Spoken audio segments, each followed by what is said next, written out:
The next episode of The Commercial Break starts now. Oh, yeah, cats and kittens, welcome back to The Commercial Break. I'm Bryan Green. This is my dear friend and the co-host of this show, Krissy Joy Hoadley. Best to you, Krissy. Best to you, Bryan. Best to you out there in the podcast universe. Thank you for joining us. It's a day of celebration, a day for make a joyful noise, as they would say, Krissy. Make a joyful noise. You ever go to church? I have been. You have been to church? Yes, I have. They say, make a joyful noise, and then they make the most unjoyful noises ever. They have a... That's in your church.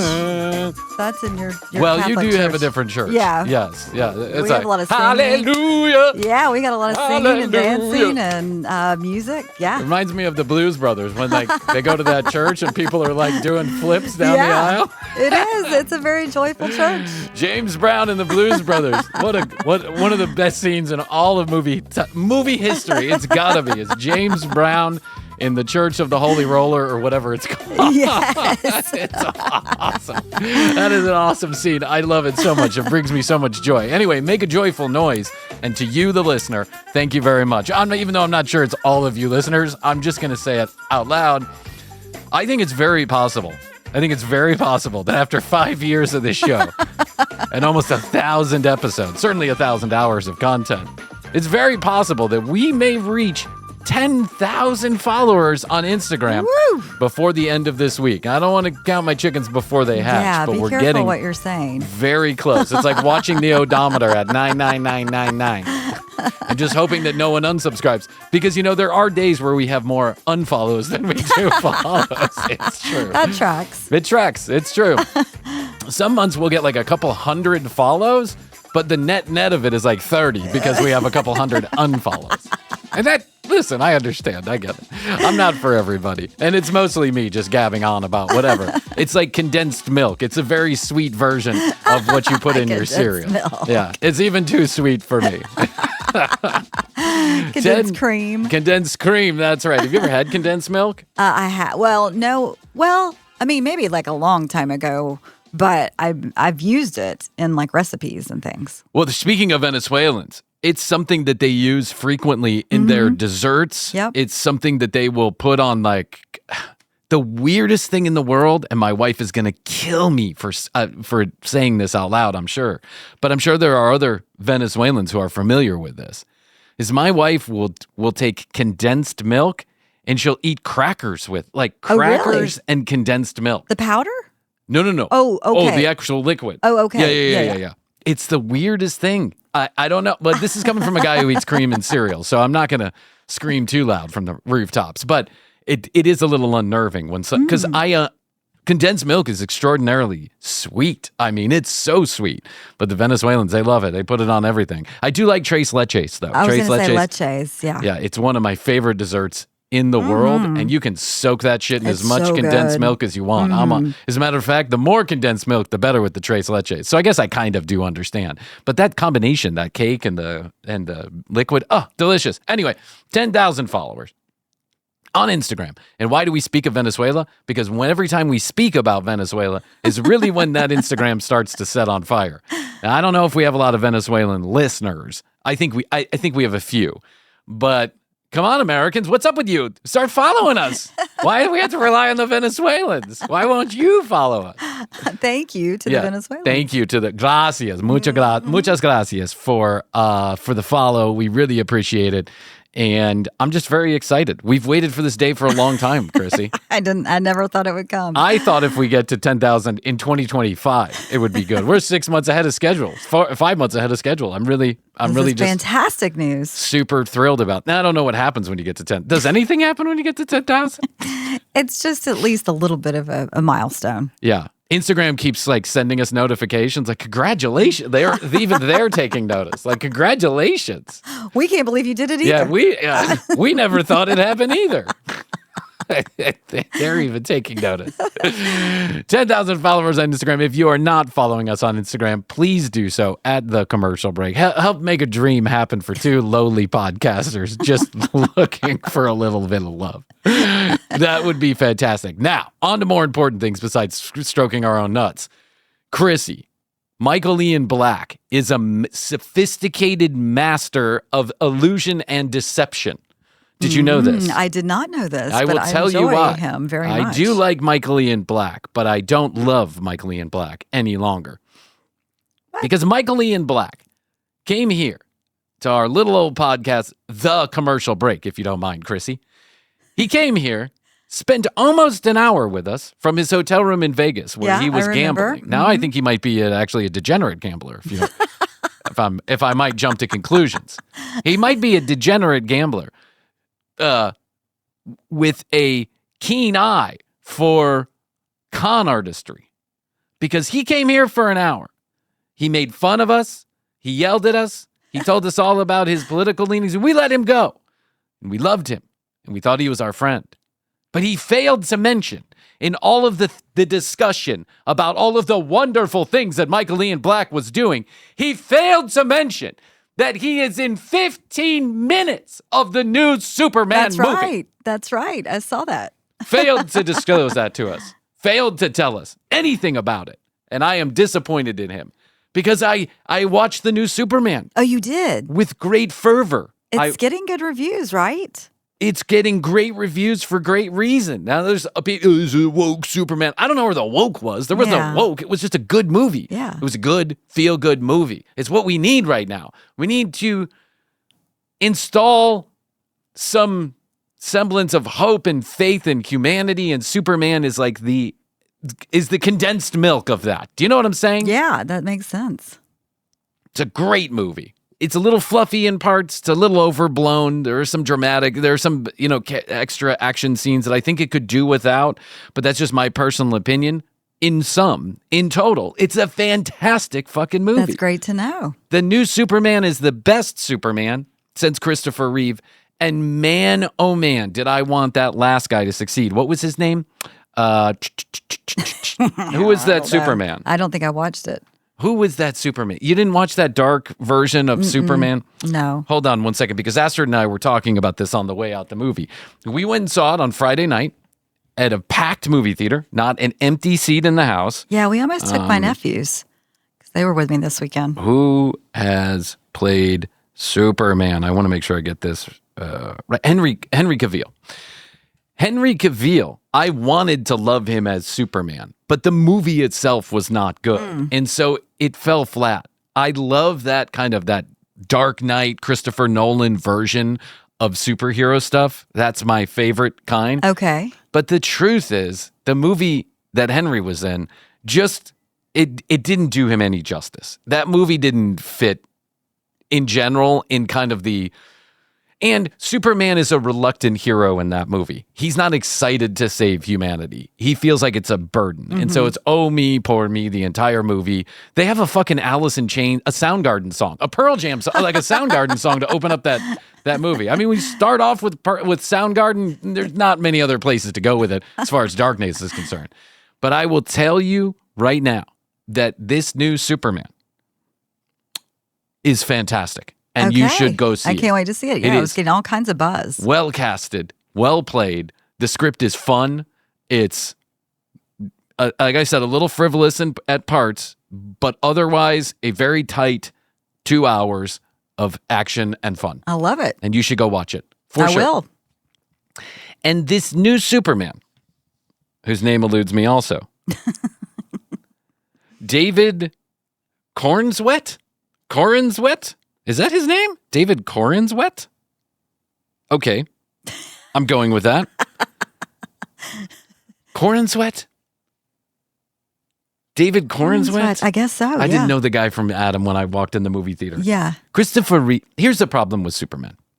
The challenge with Superman, not the problem with the challenge with Superman as a movie character is that Christopher Reeve is Superman. He will always be Superman to me. That's what I grew up with. Always be Superman. He will always be the OG Superman, the guy who made us all believe that Superman can fly, that he is good at heart, and that Clark Kent, for some reason, cannot be recognized when he has glasses on.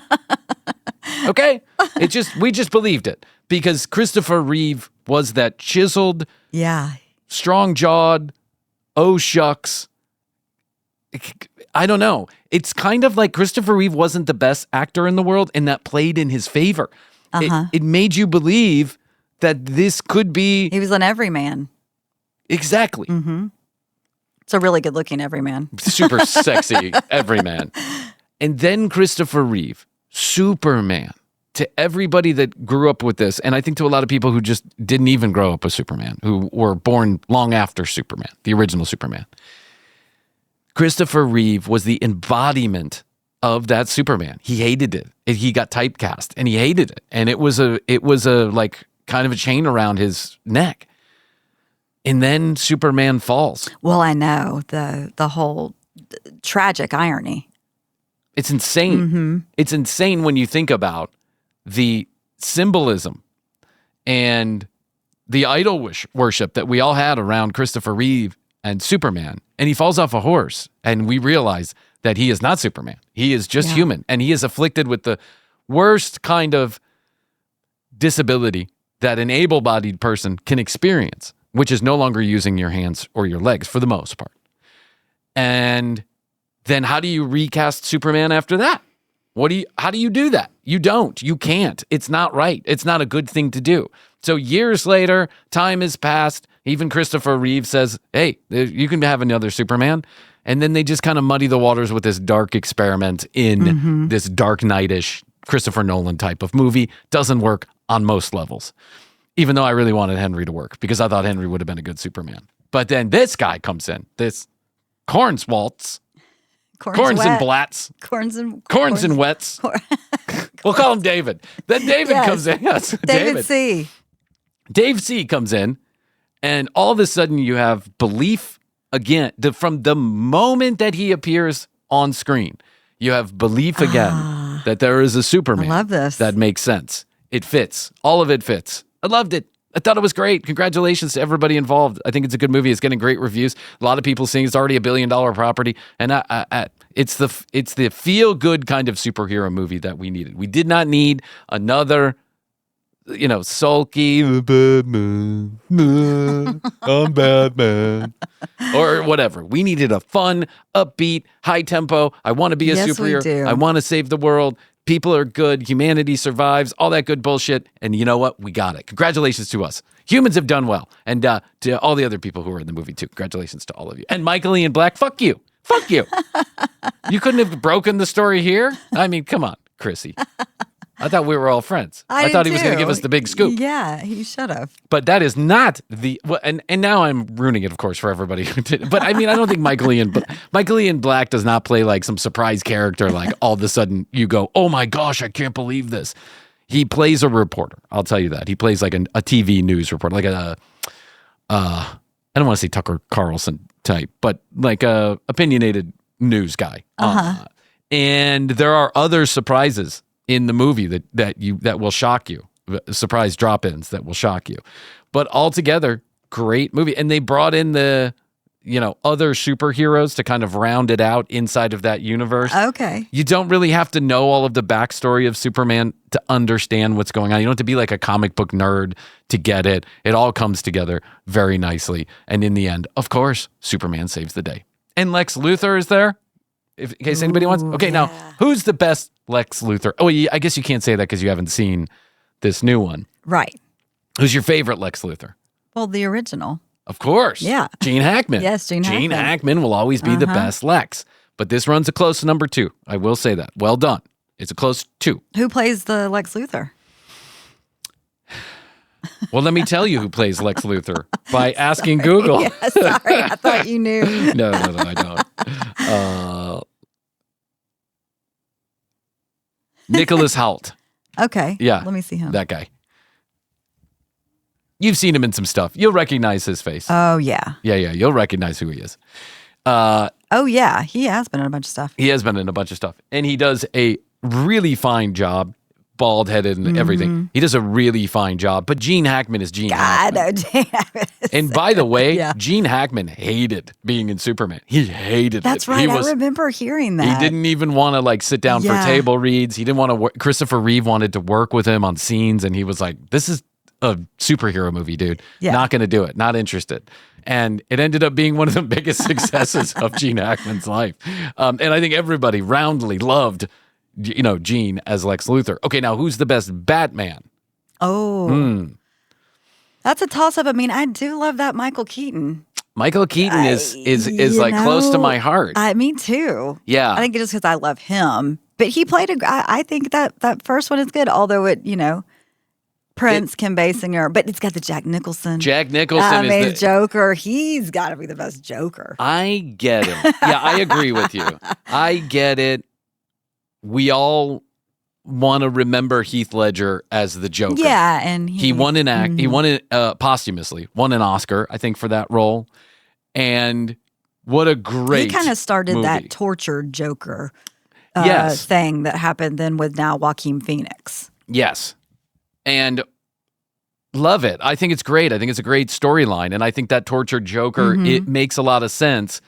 And I haven't read a lot of the comic books, but I've read some of them, and some of the more darker versions do have this kind of tortured Joker. Like you're getting into the psychology of the Joker. Him, yeah. And Heath Ledger took it to a whoa crazy place, right? And everyone was shocked and loved Heath as the Joker. But Jack Nicholson is legitimately crazy. Yes. He is crazy as a human being. Yeah, I just watched that Batman actually, like 6 The one months with- ago. With Batman. And I mean, Jack Nicholson is just it's a mic drop. Yeah. on- He's not even playing a character. He's playing Jack Nicholson. He is a fucking lunatic. Yeah. I love Yeah. Jack in anything Jerry that he's Hall is in that too. I know, Jerry That's Hall. his girlfriend. Oh, hey, listen, didn't Jerry Hall buy a... I think she bought or was that Kim Basinger? It was Jerry Hall or Kim Basinger. One of them bought like Well, they're both in that movie, in that first one. That's true. Bought an entire town in Georgia. It Just was Kim bought a Basinger. town. Oh, okay, Kim Yeah. Basinger. Listen, legitimately... Brazelton, Georgia. Yeah. That's right. Uh-huh. She bought the whole town. Yeah. She bought the township. They sold it to her for like $200,000 or something. And now Brazelton's a great place. Like everyone wants to live in Brazelton. Yeah. I totally understand why Heath gets all the accolades and the accoutrements. His version was really, really but good. they're not even comparable because Jack Nicholson, Heath plays a crazy person as the Joker. Jack Nicholson is a crazy person as the Joker with that weird like. Oh yeah, the smile, the permanent smile. I'll always be creeped out by that, and I always love that version of the Joker. I will always love it, but. That is Batman, Danny DeVito in that one too? No, or is he's he in the next one, I think. Okay. Yeah, and then by the fourth one, it's like Mr. Freeze with Arnold Schwarzenegger and Jim Carrey as the Riddler. The Riddler. Yeah, it gets a little ridiculous. It gets a lot ridiculous. Let's be honest about it. That version of Batman wears thin real quick, and then you have Val Kilmer. George Clooney. Val Kilmer was good too. George Clooney, yeah, he did. I actually think Val Kilmer was pretty good as Batman. Me too. Michael Keaton is the OG. Always going to love Michael Keaton as Batman. Val Kilmer did a good job. George, that's unfortunate. Yeah. It's just unfortunate all around. I think even he will admit it. I think he was the one with Mr. Freeze. It's unfortunate all around. Everyone makes a mistake or seven. But listen. Yeah, he recovered nicely. He did. He did okay for himself by doing the exact opposite of whatever that was for the rest of his career. Always always the hero, but not loudly. And I love George. I really do like a lot of his movies. George. I love any movie he's in. I do. I think he's a great actor. He is. But Batman is not it. It's not. No. That's not it. But he was just coming off of ER or whatever. True. Now he's going to be a superhero. They probably paid him a boatload of money to do that. You would have done it too. I would have done it. Everyone would have done it. And that's the one where they put the bulge in his pants. In the suit? Yeah, they put the penis in the suit. That was the whole thing. It was a kerfuffle. There was a kerfuffle. And then we can all, I think, agree that Christian Bale is another type of Batman. True. And it's hard for me to shake that Batman because I do love Christian Bale in that role. It's dark, it's moody, it's sultry. It gives a lot of realism to Batman where the Michael Keaton Batman, those movies are very colorful and playful. They're dark too, but they're colorful and playful, and you're in a comic book world that's... Does Dick Tracy show up in that one? No, Dick Tracy does not show up in Smartly, even the Riddler was take it more seriously than anything Dick Tracy ever did.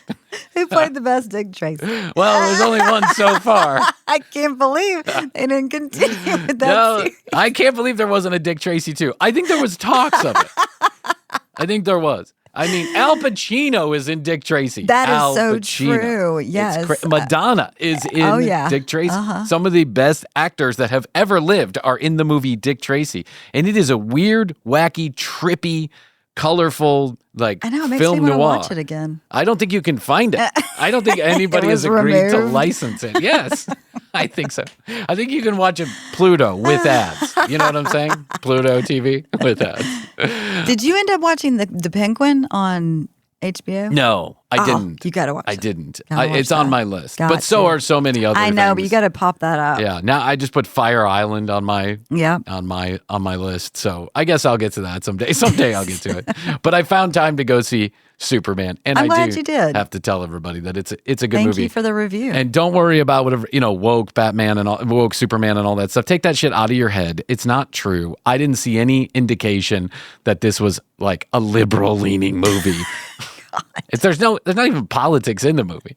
It's just Superman doing what he does. Yeah. All of the, he saves a country. I think you can see that in the trailer. Those are like fictitious, trailer. Those like They're fictitious. probably saying that just because Michael Ealan Black is in it. Probably. Probably. You are probably right. But suspiciously, Michael Ian Black, like there's no talk of politics. No right or left, no nothing. No American, none of that stuff is in the movie. There's no any of the regular trigger words that get everybody all crazed about this might be a neo-lib movie. None of that stuff is in there. Michael Ian Black plays kind of like a tough talking, opinionated, like TV talking head type. And so that is what he is, essentially. I know, yeah. But there's no talk of politics. So you can put your mind at ease, you and all the family. I would tell you that this is not a movie for probably children I think it's PG-13, I think. Oh, really? It's not a movie. Like, my kids wanted to see it, Yeah. and so I said, okay, I'll go see it with First. Mom, and then we'll tell you, we'll make a decision after that. I think it gets a little too, it's a little too edgy at times. Really? Yeah. And I wouldn't bring super young children to see it. Okay. Depending on who your children are, of course. But there were super young children in the theater, and it surprised me, quite frankly. Like 3 and 4 and 5. And I thought to myself, geez, that's a little young to be watching. There's blood and guts and stuff like that at times, and it's not super, like, it's a little realistic. So, Okay. you just, Okay. you got to be, I don't know why I'm saying this. It's a commercial break. It's not like kids are watching this. All right. You make a decision that's best for your family. I'm not here to tell you that. All right, let's do this. Let's take a break. There's lots more fun things coming up. The week is just getting started, and everyone is very excited around here. Why? Because we're almost at 10,000. And when we do, we're going to put out 10,000 episodes in a row when we reach 10,000. So go follow us on Instagram. I'll be by myself, but at least I'll be doing that. All right, and we're back. Over the weekend, Wimbledon. Did you watch any of Yes, Wimbledon? I did not. I did not either. I mean, no, I did. I watched because the I watched American the updates. the American young lady was there. I'm sorry, I don't remember her name. I don't watch a lot of tennis.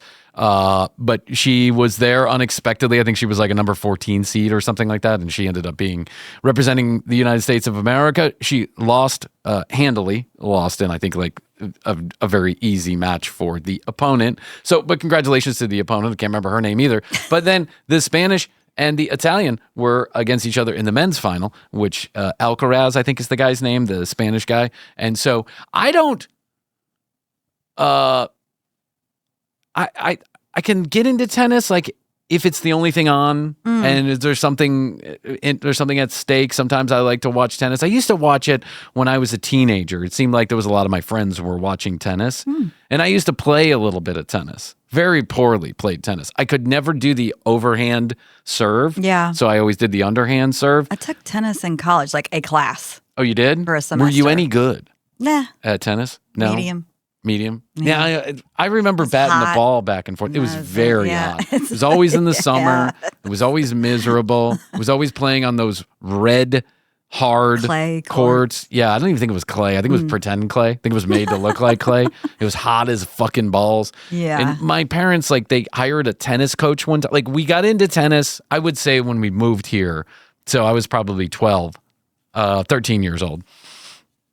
And we started playing tennis with some of the kids around the neighborhood. And so my parents said, "You want to take tennis lessons?" Sure, why not? So they hired a teenager, a kid that was given lessons at the courts in the neighborhood.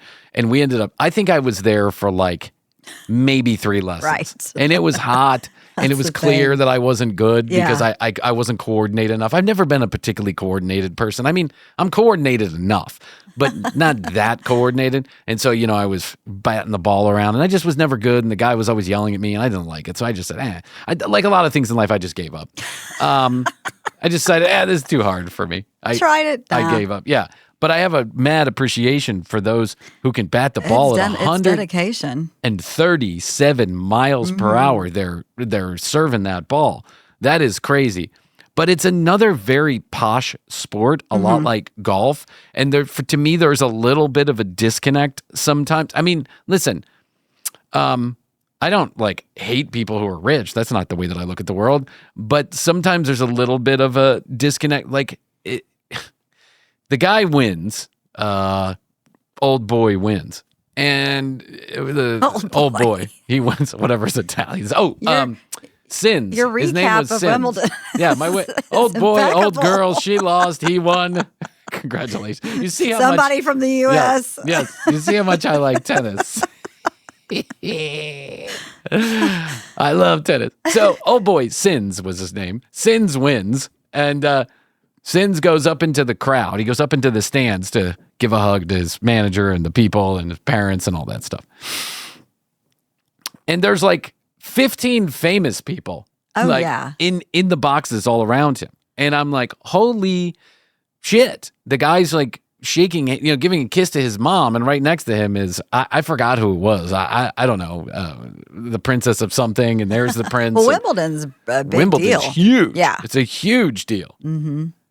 And this reminded me that a couple of weeks ago, I was sitting with my Starbucks boyfriend. Oh, nice. How And is he's he? a Did he big- get the pool? He got the pool. The pool's all done. Oh, good. It looks good. He's having a big party in a couple of days. Oh, are you going? I think I am. I think I am. I love this. I think I am. Yeah, the Starbucks boyfriend's great. I love my Starbucks boyfriend. We're so gay, but not gay. You know what I'm talking about? We like to hang out and have fun, and shoot the shit. I wrote a song about it. It was on one of the episodes. It was in the beginning of one of the episodes. Yeah. So he's saying to me, and the Starbucks boyfriend is considerably more wealthy than I am, but he's done a lot in his life. He earned it. It's not because he just came upon a bunch of money. He earned it. He worked very hard, sold a couple companies. He's done well for himself. So he says, what are you doing? You want to go to Wimbledon? And I'm like, Wimbledon? Do I want to go to Wimbledon? He's like, yeah, I was going to think about going to Wimbledon, but I can't find anybody to go with me. And I'm like, he goes, but the question is do I really want to spend the money on that ticket? And I'm like, what is the price of a ticket? $92,000 What? for a final ticket to Wimbledon. 92,000? One ticket. We were looking at them, and I was like, holy shit. Bro, I don't make that in a year. Yeah, count me out for now. So then we start talking. Yeah. So then we start talking. He says, what I really want to do is what's on my bucket list is the British Open and Wimbledon. Those two things. And I said, the British Open definitely on my bucket list. I want to go to the Ryder Cup. The Ryder Cup too. Patrick, my little brother actually just went and played Congressional, where Ryder Cup will be in 2036, I think, or something like that. And I don't play Congressional. Who plays Congressional? My little brother. I guess. I don't know. He's also doing considerably more wealthy than I am. Actually, it's not hard to be considerably more wealthy than I am. Do you have $1? Are you in the positive? There you go. Are you in the positive when you open up your bank app? Okay, good. Things are going well for you. Congratulations. He says, and I said, well, that, I could get behind that. Let's see. No, tickets are not terribly expensive. It's like 300, 400 pounds for the week. You go for the week. Yeah, that's which reasonable. is great. Now there's 80,000 people that are all spread out amongst that course. It's like you're in a big throng of people. And you have to get to Ireland, and then you have to find a place to stay in a small Irish village. Right. But still, it's much more. That's way more affordable than even the Masters, which is like $2,000 or $3,000 for a Friday or Saturday or Sunday ticket. So I thought to myself, oh, okay, maybe. He says, well, ask your wife if you can go. And then I instantaneously knew this is not happening because I got to ask my wife if I can go away for a week. Can I go to Ireland for a week? Do you mind? But the whole pricing of Wimbledon made me understand just how posh of a sport, or at least this particular event, really is. Yeah. I mean, to spend that kind of money to see one tennis match that's about 4 hours long, where you are sitting in the hot fucking sun baking. The chairman of Augusta National was there. And Augusta National is the place where they play the Masters. And if you're the chairman of Augusta National, you are considerably more wealthy than even the people I've just mentioned who are considerably more wealthy than I am. Yes. You have to be somebody. If you're, in the upper echelons of the Hootie Toots and the Snooty Snoots, the chairman of Augusta National, pretty far up. that's a title. That's a fucking title, right? It's like royalty, basically, here in the United States, certainly in the golf world. Well, he's there, and he doesn't even have a good seat. He's like sitting up in the top. And I'm thinking to myself, geez, the guy from Augusta National didn't even get a good seat. And I think the princess is there, isn't she? Doesn't the princess show up? I think so. Isn't she the one who gives the award or something like that? People love the people, they love that tennis, man. They die for it. They pay hundreds of thousands of dollars to see people. And I can understand it's a singular sport. It's like golf, in the singular sport in the sense that is you against an opponent. Even golf is even more singular, as you against the hole. But you're playing against somebody. You have to beat somebody else's score. But this is just two guys, two girls out there banging it out for 4 or 5 hours. Hot fucking sun on the clay or the grass, running around from side to side. Every point, do or die. It's an intense It does look sport. intense. I remember watching it back when Serena and Venus. Those two girls were Right. absolutely excited. Yeah. See, I grew up in Andre Agassi. Right. Agassi, Pete Sampras. Yeah, I remember Agassi. And then it turns out he was on crystal meth like half the time. Hey, listen. Don't hate the game. Don't hate the player. Hate the game. What are you gonna do? To me, I remember that being kind of shocking. He was on crystal meth while he was playing? Yes. Cool. That's cool. Really? Yeah. No. I knew he did crystal meth, but I didn't think he was doing it while he was playing.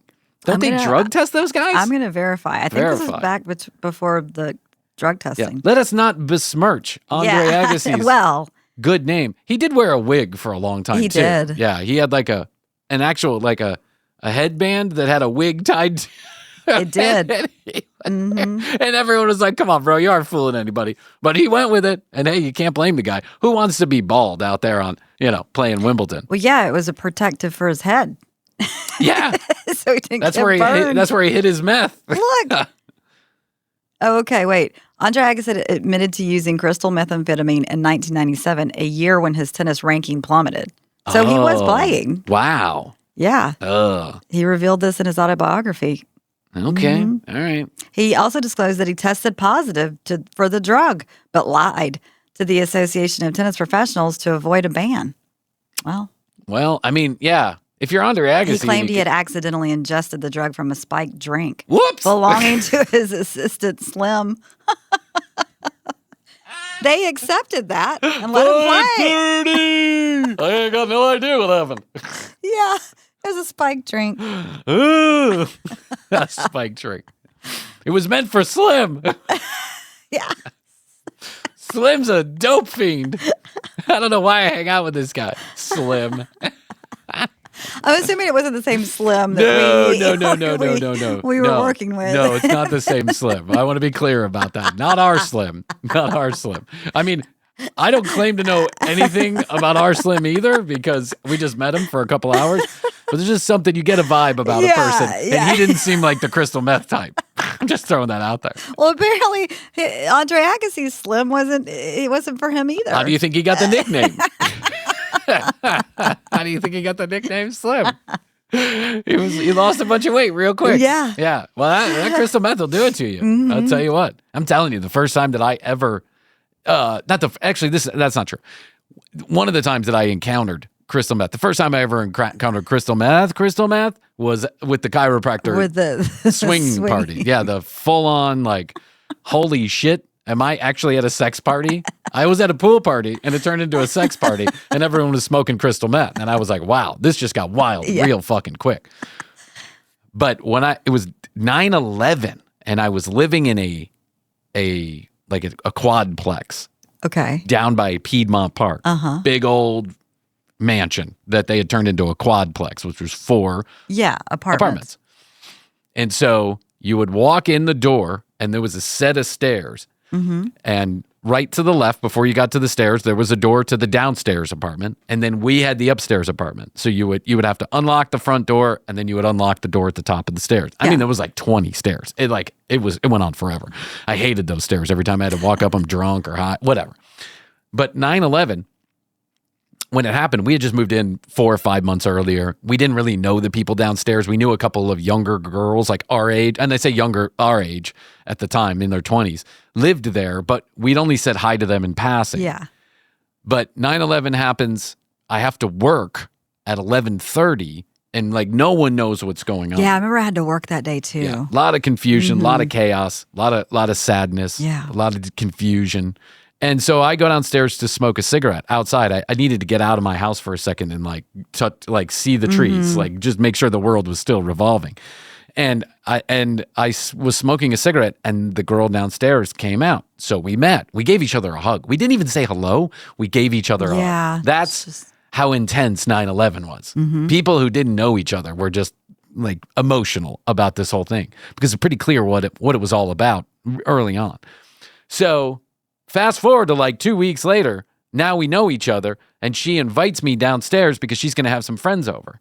And I go downstairs, and half the time when I would pass this apartment, when I would come in late at night, it was always a funky smell, like burning rubber or something, right? I never knew what it was. I always thought maybe it was just the building. Maybe that's just the way this building smelled. And I walked in, and we're there not even 45 minutes. And they're breaking out the crystal meth pipe. And I'm like, wow. You don't even hide that? Hey, Bryan, are you cool with smoking crystal meth? Right. I mean, it was really weird. It was just like it was assumed that I was cool with it, I guess. Yeah. So I was cool with it. Whatever. Cool.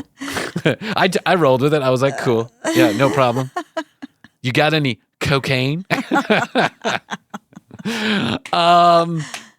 Crystal meth's a wild drug. It is. It's a wild drug. And sometimes those girls were up for like days in a row. That's what people don't sleep. No, they'd come upstairs and they'd ask if we had wine, and I'm on my 3rd day and I'm on my 5th day and I just got home from work and I've been up for 7 days, and I'd be like, wow, you went to work? I can't even go to work and I'm up for a night, and now you're up for 7 days? Ugh. And one of those girls lost weight so quick while we knew her. She lost, like in 3 months, lost like 50 pounds. It was insane. She was like emaciated. And it was because they were just doing it. So, Andre being like an athlete at the top of his game and then smoking or doing meth at the same time, it seems a little incongruent. Well, he plummeted. Well, yeah, that's what happens. Yeah. I wonder if that's what's up with Tiger. I wonder if Tiger's on the crystal meth. Makes me sad. Pills. Oh, yeah. He had the pill situation. Well, I have a belief, and I'm sure that I would be right about this. And I'm not saying that I like Tiger Woods. And anybody who grew up watching Tiger Woods, you got to have an appreciation for what that guy did. Definitely. As an athlete in that sport. But I think that there are people who get injured or have injuries, or they get addicted to surgeries, and then those surgeries are a vehicle upon which they get their prescription pain medication, and that prescription pain medication is, of course, addictive, and so the surgeries follow the medicine, follow the surgeries, follow the medicine, and then there's just always a reason to have the medicine, right? I mean, how many surgeries has Tiger Woods had just in the last 5 years? Yeah, 10? a lot. 11? The guy drove his car off a cliff. He broke his leg in 38 different places or something. He'll probably always be on pain medication. And he admitted as such that he was on pain medication and that some of it I may be taking for the rest of my life because that's how I manage my pain. But the poor guy, that poor guy, I don't know how you play all doped up on pain medication like that. I can't even hit a ball dead sober. I can't hit a golf ball more than 10 yards. And he's hitting it 350 yards on one leg and high on prescription pain. I'm not saying he's high. He's probably very used to taking prescription medication this time, but it just must be like a difficult task, I gotta imagine. Anyway, how did we get here? Tennis. I was talking about Michael and Andre Agassi. And Andre Agassi. Tennis. Oh, I was talking about Michael and Black. Tennis let us down. dark. 2 episodes. Yeah, we went down a dark road there. All of a sudden, we're talking about my neighbor losing weight on crystal meth. And Tiger Woods cracking his leg on purpose. I didn't say he did it on purpose, but maybe. I don't know. Tiger, did you do it on purpose? You can tell Brian. Uncle Brian. Uncle Brian. Uncle Brian won't tell anybody else. They cleared John Elway of any manslaughter charges. Oh. Yeah. So there you go. Do you remember that? No. Krissy was just going to roll with it. She was just going to pretend that she knew what I was talking about. John Elway, famous quarterback. Of course I know who John Elway is. Yeah. What happened with Wasn't John Elway making out with some sideline reporter one time and she didn't want it or something like that? He was kind of creeping a little bit. Yeah. I don't know. Who knows about John Elway? Oh, right. He was leaving Stagecoach, That's the right. music festival, Okay. and his agent was on the back of the golf cart. That's right. And he fell off the back of the golf cart and just one of those crazy freak accidents hits his head and goes brain dead. Yes. And they had to pull the plug, unfortunately. But he donated his organs. And so I applaud that effort. One final I'm a act donator. of humanity. Me too. I don't care. If they'll Right. allow you to use my organs, Yeah, go ahead. exactly. I'm not If so they're sure. good. Yeah. If they're still good. I think they're going to get all excited when they see that. Then they're going to open me up and be like, what is this crystal meth pipe doing in his liver? How did he get it there? We had a kidney for you, but it was 93% cocaine. So I don't think we could use it. We were going to give you his heart, but it's 7 times the normal size from all the barbiturates he's taken. Sorry about that. You don't want this guy's brain. Throw that one in the trash. Give that one to science. Right, they could study it for other uses. Yes. We were going to give you we had an eye. How did this man live this long? We had an eyeball for you, but it's permanently dilated from LSD. So the ayahuasca did it. But John Elway, I mean, just like a freak accident, true and true. But there were a lot of people who said that they saw John had been drinking at Stagecoach. And of course, he's at Stagecoach. Of course he's drinking. I mean, don't be an idiot. Like, he's drinking. And of course, driving a golf cart, it is illegal to drink and drive a golf cart. Now, so many people do. Oh my if you've ever God. been to a golf course. Yeah. Did I tell you the story? Speaking of golf cart, and listen, Or those neighborhood golf cart communities. Yes. And when 2 stories about People golf ride carts. around with roadies on those. All the time. When my dad got married to my stepmom, they got married in Peachtree City. Peachtree City is just south of the city. It's known as the town that Delta built because it's near the airport. So it's not really in the city. It's like probably 20 minutes south of the city. It's even like 20 minutes south of the airport, really. And it's like this bedroom community. It was a bunch of beautiful farmland. houses, a bunch of farmland. And then they started building neighborhoods down there for the people that worked at Delta, the pilots, the air attendants, the mechanics, the executives.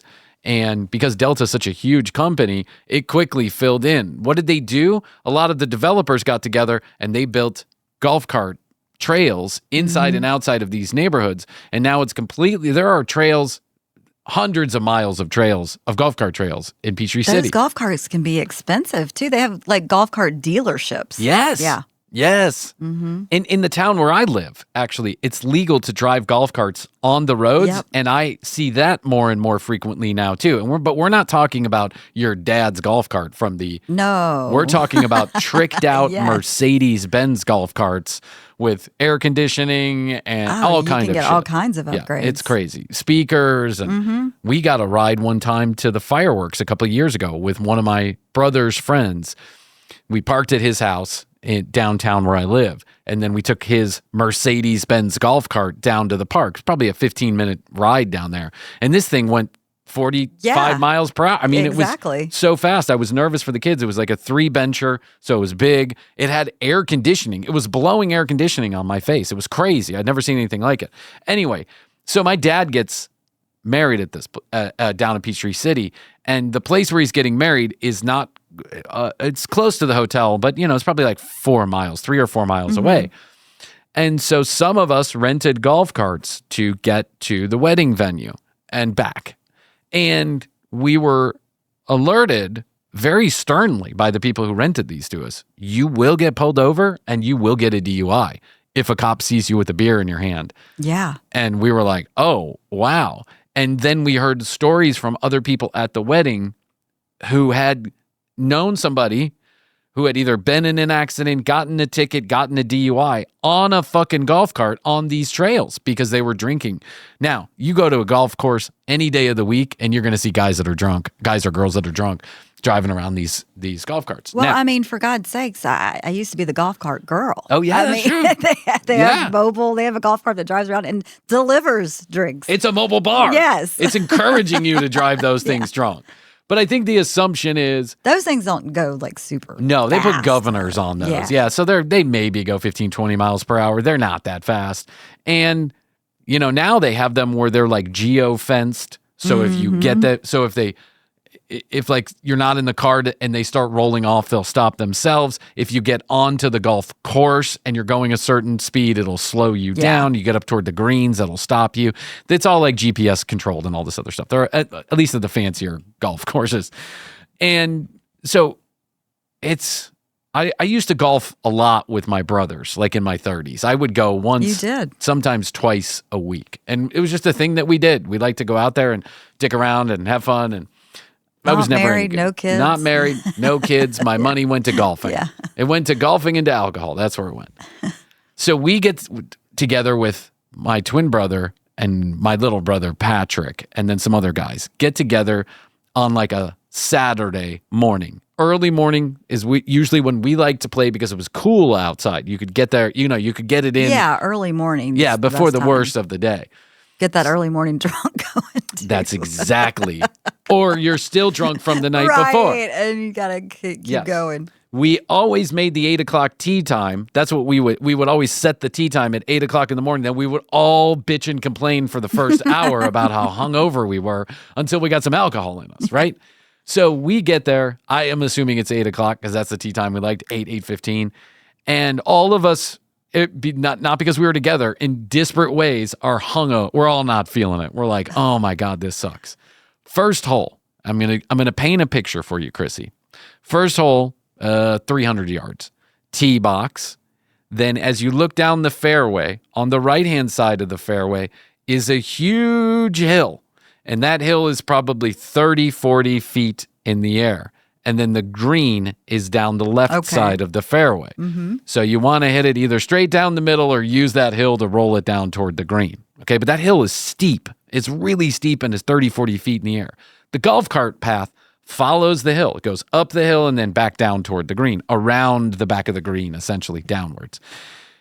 Over the back of the green, the back of the trail, is a lake, some woods and a lake, like a pond or whatever, a retention pond. So we all tee off. Okay, great. And then we all are going. Kevin's in the first cart and he's driving and we're in the back, we're in the cart behind him when we're driving. And Kevin's ball is sitting near where the slope is, the bottom of the slope, but not toward the green yet. So he's got to go hit it. He's got to park way up top of the hill and then he's got to run down to grab his ball. Okay. But Kevin decides that he doesn't want to, I'm assuming this is what he decided. He doesn't want to walk down that hill and back up. So he's going to try and get the cart down there. Well, it's so steep. There's no going down that hill with a cart. But Kevin is driving the path. We see him, and then we see him start to turn left toward going down the hill. But you would have to go straight down that hill. You cannot have any angle whatsoever because that golf cart's going to flip. But Kevin goes down, and he turns the golf cart. And that golf cart, and then Kevin falls out of the golf cart. Oh my God. And the golf cart goes zooming down the hill. Oh no. Kevin rolls down the hill 6 or 7 times, like flipping end over end down the hill. And we're all sitting there. I stopped the cart and I'm like, I got my mouth wide open. Kevin's rolling down the hill end over end, like a little child. Like end over end, somersaults. with a golf club in his hand. And then he stands back up, and the golf cart is now heading on the green. It's heading toward the lake. Towards the pond. It's running toward the golf cart. He's chasing it as fast as he can. He's going.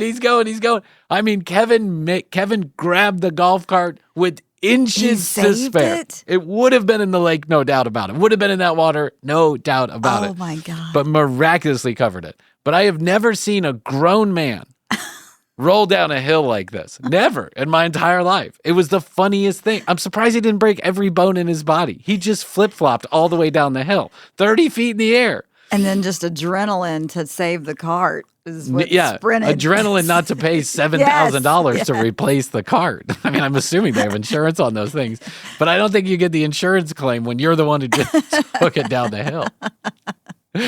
It was miraculous and magic, and none of us will let Kevin forget it. Every time Kevin gets into a golf cart, we're like, "You okay, bro? You got this?" I mean, those things can be dangerous. They can be, yeah. And John Elway had a really unfortunate accident. I don't think there was any maliciousness about it. By all accounts, they were good friends. It was his agent. Like they were buddies, pals. It was a bad accident. Oh. It was just a really, really shitty situation. But he's been cleared of all charges, and I guess that's that. My, just so we can end every segment of this show with a dark segment.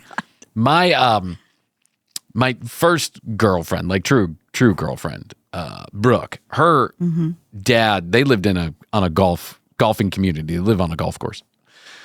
And for Easter Sunday, where his birthday was around Easter Sunday, like the week of Easter Sunday, this particular year, he got a golf cart, like a brand new golf cart. So he decided to take it out. It was on Good Friday. He decided to take the golf cart out, go hit some balls, and hang out with one of his friends. Storm came by, whoosh, real quick, like one of those like microburst storms. Yeah, we've had those recently here. Yes, they're crazy, by the way, and knocked a tree over. And the tree landed on the golf cart and took his leg off. Oh my God. It was insane. He lost his leg in a golf cart when a tree fell on it. It was a devastating accident. You can imagine that everybody involved, including Brooke, they were like a mess for weeks. But then her dad liked to do things like one time I went to her house and her dad had a fake leg, right? And he turned it upside down and put his coffee cup on it. Her dad had fun with it. He had a good sense of humor about it. Never liked me one bit. Neither her parents did. They never liked me. I was not the guy for their daughter. And clearly that was the case, but God bless you.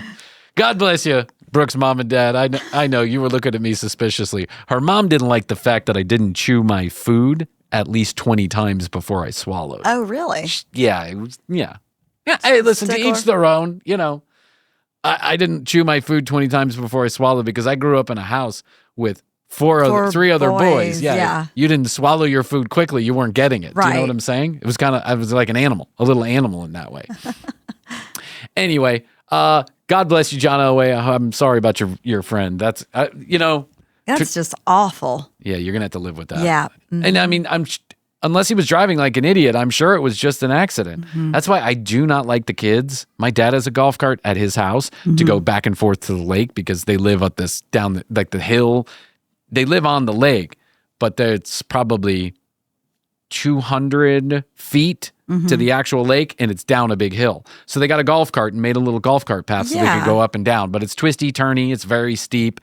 And I never allow those kids to sit on the back of the golf cart because I'm like, when you're going up those steep hills, it's hard to keep yourself on the golf cart. And if you fall, it's bad news. Anything can happen. So anyway, I'm glad we gave a bunch of safety information today on the show. And a fantastic Wimbledon update. Yeah, and a fantastic Wimbledon update of which we know none of the names. And we basically shit on your sport. I'm sorry. If you like golf, it's all good. Listen. Cheers to you, Wimbledon. Here's to Wimbledon. Make the tickets. The new Super Bowl movie. Yeah. There's not Superman. Yeah. Oh, and the new Super Bowl movie. John Elway in the new Super Bowl movie. He makes out with a bunch of unsuspecting sideline reporters. Wasn't that him? I think that was him. Yeah, he was drunk, I think. Yeah, he was like trying to kiss. Yeah, it was. That poor girl Erin Andrews, who then got like videotaped and her. Yeah. Poor Erin Andrews. God, I know. She's gone through it. She's still around, isn't she? She is. She's doing something. Anyway, it's been a great episode of The Commercial Break. Here's to hoping we hit 10,000 subscribers while we've been sitting here so we can get on with our lives. Yep. Thank you to everybody If you're a new follower on our Instagram, saludes. Congratulations. Welcome aboard. And if you're not following us on Instagram yet, what are you waiting for? Go. Help us get to 10,000 at The Commercial Break on Instagram. TCB Podcast on TikTok. And make sure you follow us, subscribe to us, watch our videos, youtube.com/The Commercial Break for all the episodes on video, usually the same day they air here on the audio. All those guest episodes, everything. Even this terrible episode will be on YouTube eventually. So you want to see it? Go watch it on YouTube. You want to see? You want to see it, don't you? You want to see it? Don't you? Don't you want to see it? Don't you want to? Yeah. TCBpodcast.com. That's where you're going to find more information about Krissy and I, all the audio and video. That's all there at one location. You can also get your free TCB sticker. You know where else you can get TCB stickers? When we do our merch drop coming up in just a couple of weeks, we are going to be giving away exclusive sticker packs with orders on the merch drop. How's that, Krissy? A little special package for you if you buy some merch from us. I can't wait. I'm really excited about this merch. Me We've too. waited It a looks long good. time to do this, mainly because we were nervous no one would buy it. But now we're confident at least 5 of you are going to buy something.